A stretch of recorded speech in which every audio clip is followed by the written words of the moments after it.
निर्माता हैं, निर्देशक हैं, या फिर उस क्षेत्र में अलग अलग फील्ड में कार्य करने वाले उपस्थित महानुभाव,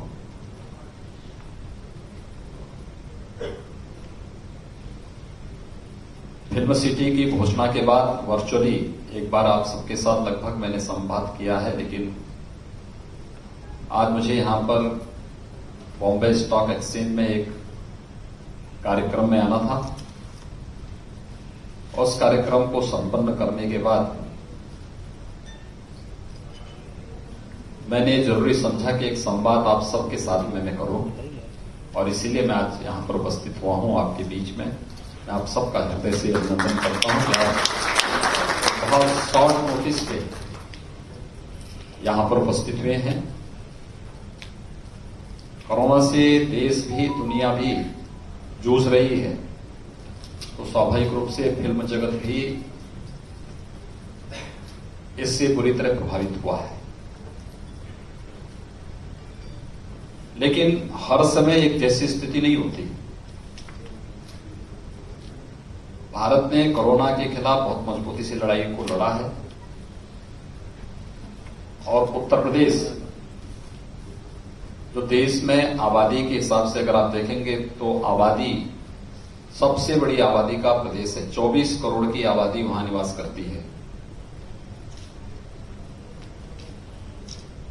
24 करोड़ की आबादी में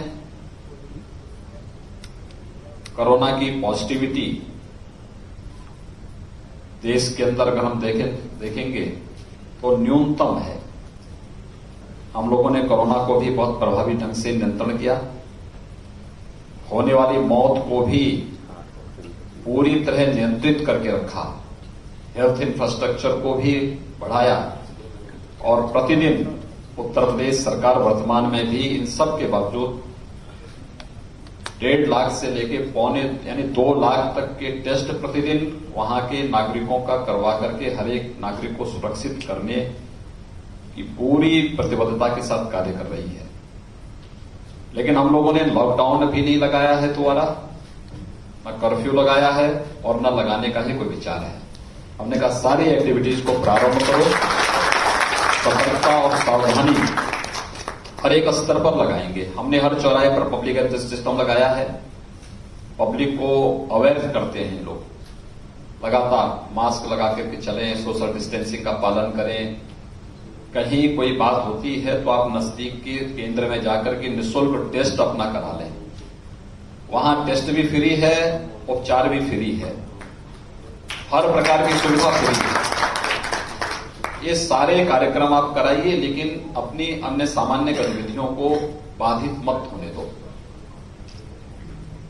क्योंकि हमारे लिए जान भी है और जहान भी है। हमें दोनों को साथ लेकर के चलना है। तो स्वाभाविक रूप से आर्थिक गतिविधियां कहीं बाधित न हो, इस दृष्टि से भी ये कार्यक्रम वहां पे प्रारंभ हुए हैं। और इसीलिए उत्तर भारत का पहला कोई म्युनिसिपल कॉर्पोरेशन है जिसके बॉन्ड जारी हुए हैं, और उसकी लिस्टिंग के लिए ही आज हम लोग बॉम्बे स्टॉक एक्सचेंज आए हैं। म्युनिसिपल कॉर्पोरेशन तो एक अवसर मुझे मिला कि आज यहां पर आकर के आप सबसे मैं संवाद बना सकूं। ये आज की आवश्यकता है। आज की नई आवश्यकता के अनुरूप, नए माहौल के अनुरूप,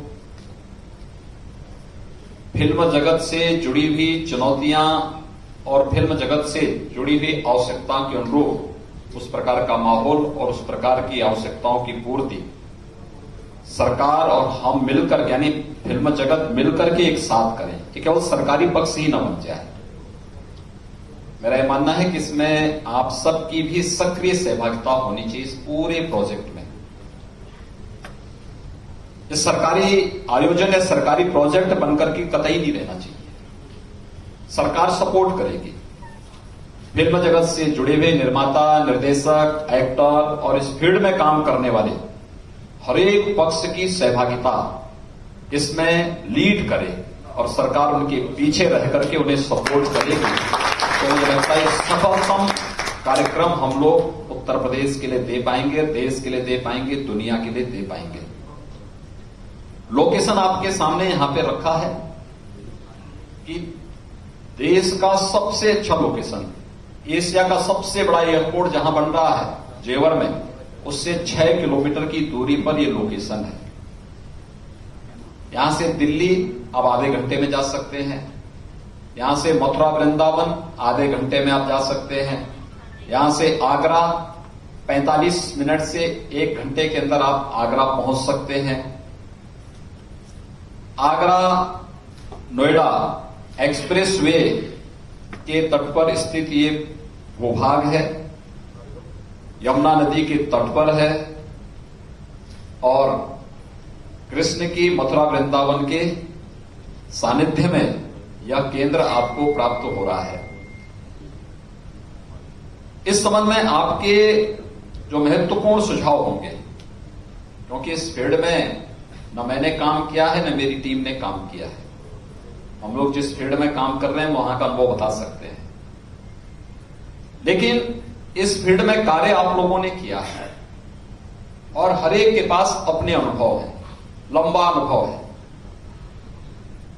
क्या कुछ इसमें किया जाना चाहिए, इसके लिए आपके सुझाव, इसको किस मॉडल में हमें आगे लेके जाना चाहिए, इसमें आपकी सहभागिता उस रूप में आगे बढ़ेगी तो उत्तर प्रदेश सरकार एक बहुत अच्छी, केवल एक यमुना अथॉरिटी की फिल्म सिटी नहीं होगी या उत्तर प्रदेश की फिल्म सिटी नहीं होगी, ये वर्ल्ड क्लास की फिल्म सिटी होगी। वर्ल्ड क्लास की फिल्म सिटी के लिए ही आप सबको आमंत्रित करने के लिए मैं यहां पर आया हूं। उत्तर प्रदेश असीम संभावना वाला प्रदेश है। उत्तर प्रदेश के पोटेंशियल को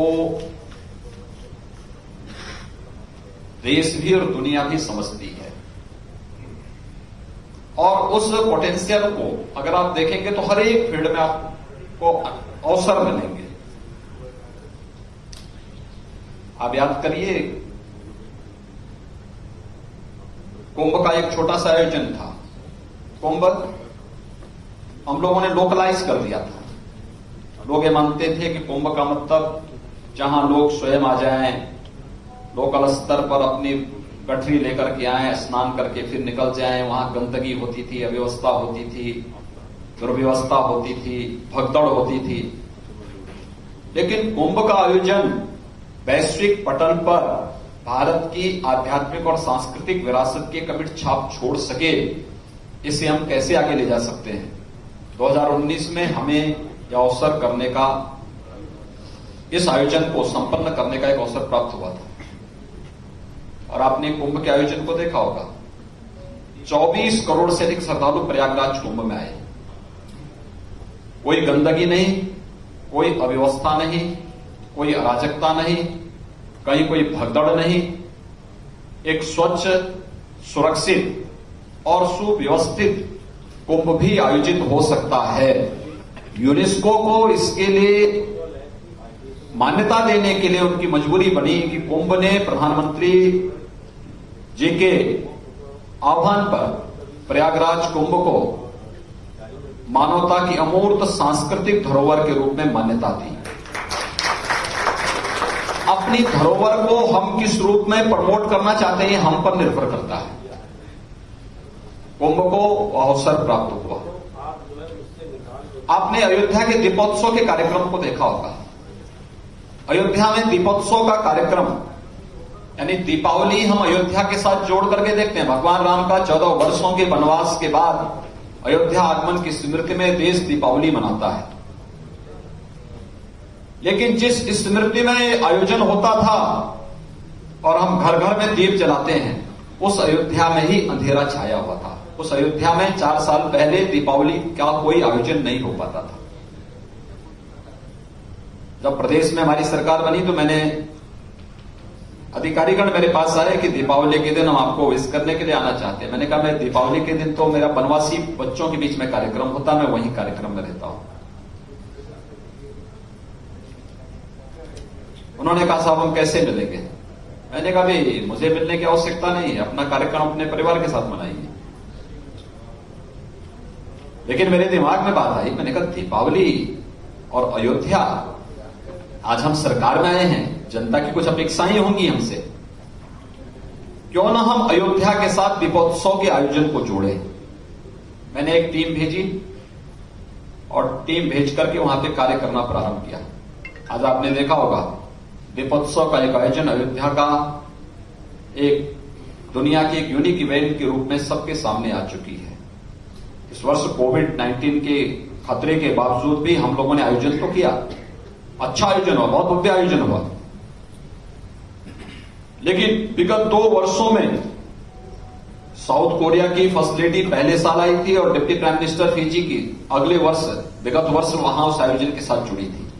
यानी दुनिया के अंदर राम की संस्कृति जहां जहां दुनिया के अंदर गई, उन देशों को भारत के साथ जोड़ने का कार्यक्रम भी हम इसके साथ करेंगे और ये आयोजन अयोध्या के माध्यम से आज आगे बढ़ता हुआ दिखाई दे रहा है। अभी 3 दिन पहले आप लोगों ने देखा होगा काशी में, वाराणसी में देव दीपावली का आयोजन। देव दीपावली का आयोजन हमें कोविड-19 के प्रोटोकॉल को भी पालन करना था और आप आश्चर्य करेंगे कि एक आयोजन जिसे हमने 15 दिन पहले ही घोषित किया कि आयोजन हम लोग करेंगे। विगत वर्षों तक काशी में देव दीपावली में तमाम बाहरी टूरिस्ट भी आता था, विदेशों से लोग आते थे, होटल बुक होते थे। इस बार 15 दिन पहले घोषणा हुई, 5 दिन पहले ये भी घोषणा हुई कि प्रधानमंत्री जी भी इस आयोजन में शामिल होंगे। वाराणसी में छोटे बड़े होटल 500 हैं, एक भी होटल में एक भी रूम खाली नहीं था, पूरा पैक हो चुका था। वाराणसी में इतना भव्य आयोजन अभी 3 दिन पहले देव दीपावली का आयोजित हुआ कि उस आयोजन के माध्यम से पर्यटन की अपार संभावनाओं को हम देख सकते हैं। भारत की आध्यात्मिक और सांस्कृतिक विरासत को अगर देखना हो तो आपको उत्तर प्रदेश की तरफ देखना ही पड़ेगा।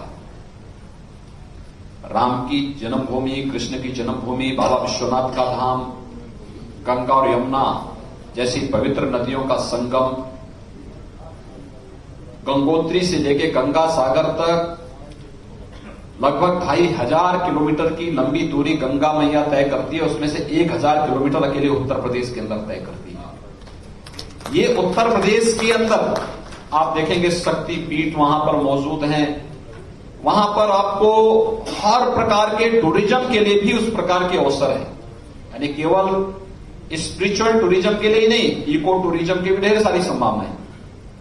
अभी हमारे मंत्री श्री सिद्धार्थनाथ सिंह जी अभी बहराइच के पास वे अचानक एक कार्यक्रम में गए थे, उन्हें लगा कि यहां सामने जंगल है, थोड़ा इधर जाके देखें। वहां से जो सीन उन्होंने देखी और जिस प्रकार से वहां उन्होंने देखा, वहां पे शेर देख रहे हैं, हाथी देख रहे हैं, वहां पे राइनो देख रहे हैं, वहां पर जंगल में जानवरों की और जंगली जानवरों की एक लंबी उनको कतार देखने को मिली। उसके बाद फिर दूसरा अपना कार्यक्रम में बनाते हैं अपने परिवार के साथ में वहां देखने के लिए। कितना यानी प्राकृतिक सौंदर्य की स्थिति अगर आप भारत नेपाल की सीमावर्ती क्षेत्र को देखें या फिर अगर आप विंध्य क्षेत्र में आप चंदौली,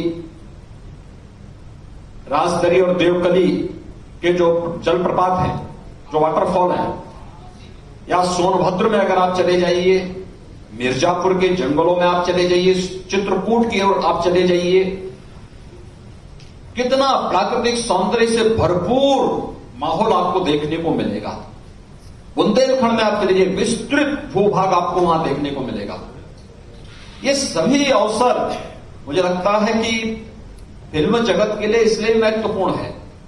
आपको सुरक्षा का माहौल चाहिए, आपको यानी सामाजिक सुरक्षा चाहिए, आपको सरकार के सपोर्ट की आवश्यकता है, आपको सुरक्षा की आवश्यकता है, आपको उस प्रकार का माहौल चाहिए जहां पर आप लोग रह करके सुरक्षित माहौल में फिल्म के उन सभी कार्यक्रमों की वहां पर उन सभी आयोजनों को संपन्न कर सकें।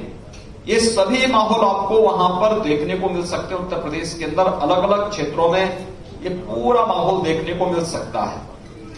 किसी भी प्रकार की फिल्म बनानी हो, भारत की सांस्कृतिक और आध्यात्मिक परिवेश से जुड़ी हुई हो, भारत के हेरिटेज से जुड़ी हुई हो, इको टूरिज्म से जुड़ी हुई हो, या फिर किसी ऐतिहासिक पृष्ठभूमि से जुड़े हुए कार्यक्रमों को लेना हो, ऐतिहासिक कार्य, और बहुत अच्छे ढंग से उसको हम आगे बढ़ा सकते हैं। और मुझे लगता है कि ये फिल्म सिटी कनेक्टिविटी की दृष्टि से उत्तर प्रदेश के अंदर आपको एक नया अवसर देगा। आज उत्तर प्रदेश के अंदर हम लोग 4 नए एक्सप्रेसवेज बना रहे हैं। उत्तर प्रदेश में हर जिला मुख्यालय को, डिस्ट्रिक्ट हेडक्वार्टर को 4 लेन की कनेक्टिविटी के साथ हम जोड़ रहे हैं। उत्तर प्रदेश जिस भी देश या जिस भी प्रदेश के साथ जुड़ता वहां की 4 लेन की कनेक्टिविटी हम वहां पे दे रहे हैं। उत्तर प्रदेश के अंदर लगभग हर कमिश्नरी मुख्यालय के पास एक नया एयरपोर्ट हम देने जा रहे हैं। 2017 में उत्तर प्रदेश के अंदर जो 2 एयरपोर्ट फंक्शनल थे, आज 7 एयरपोर्ट फंक्शनल हैं। 14 पे हमारा कार्य चल रहा है। इंटरनेशनल एयरपोर्ट जेवर में भी बन रहा है, कुशीनगर में भी बन रहा है, अयोध्या में भी बन रहा है। आज चित्रकूट में हमारा एयरपोर्ट बन रहा है, सोनभद्र में हमारा एयरपोर्ट बन रहा है। जिस आजमगढ़ का नाम लोग लेने से डरते थे, आज हमने वहां एक्सप्रेस वे भी दे दिया है और वहां पे हम एयरपोर्ट भी देने जा रहे हैं। यानी विकास जाएगा तो भय अपने आप दूर होगा। और उत्तर प्रदेश में पता नहीं यहां पे क्या स्थिति है, मैं नहीं कह सकता, लेकिन उत्तर प्रदेश में तो जितने भी दुर्दांत अपराधी और माफिया थे, उनके घरों में बुलडोजर से ढहा करके उनको हमेशा के लिए हम उत्तर प्रदेश की धरती से उनकी दुनिया को ही विदा करने की तैयारी पूरी कर चुके हैं, लगभग पूरा कर चुके हैं। क्योंकि राम का नाम हम 2 बार लेते हैं, या तो अभिवादन के लिए लेते हैं या अंतिम विदाई के लिए लेते हैं।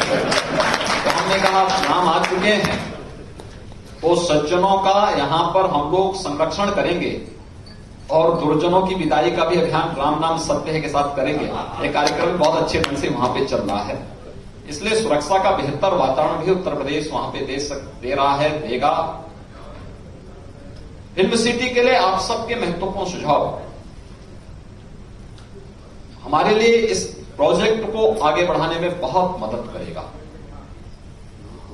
और फिर हम लोग बैठ करके इस पे चर्चा करें कि किस मोड़ पे हमें इसको आगे ले जाना है। और मैं तो इस बात का पक्षधर हूं कि दोनों मिलकर के इस कार्यक्रम को साथ आगे बढ़ाएं, क्योंकि केवल सरकारी पक्ष न रहे उसमें, वो एक सरकारी प्रोजेक्ट बनकर के न रह जाए। इस दिशा में हमें विचार करना चाहिए। आपके सबके सुझाव इसके लिए मैं आमंत्रित करूंगा। मैं एक बार फिर से फिल्म जगत की आप सभी हस्तियों का हृदय से अभिनंदन करता हूं और विश्वास व्यक्त करता हूं कि उत्तर प्रदेश में फिल्म निर्माण के लिए भी और फिल्म सिटी के इस अभियान के साथ पूरी मजबूती के साथ आगे बढ़ेगा। आप सबके सहयोग और आप सबके सुझाव के लिए मैं आप सबके बहुमूल्य सुझावों को भी सादर आमंत्रित कर रहा हूं और इस पूरे अभियान को हम आगे बढ़ा सकें, मिलकर के आगे बढ़ा सकें और दुनिया को एक बहुत अच्छी फिल्म सिटी बना करके अपने कला, अपनी संस्कृति, अपनी विरासत को मजबूती के साथ वैश्विक पटल पर स्थापित करने में हम सब सहभागी बन सकें। इस विश्वास के साथ मैं एक बार फिर से आप सबके आगमन के लिए आप सबको हृदय से धन्यवाद देता हूं। बहुत बहुत धन्यवाद। जय हिंद।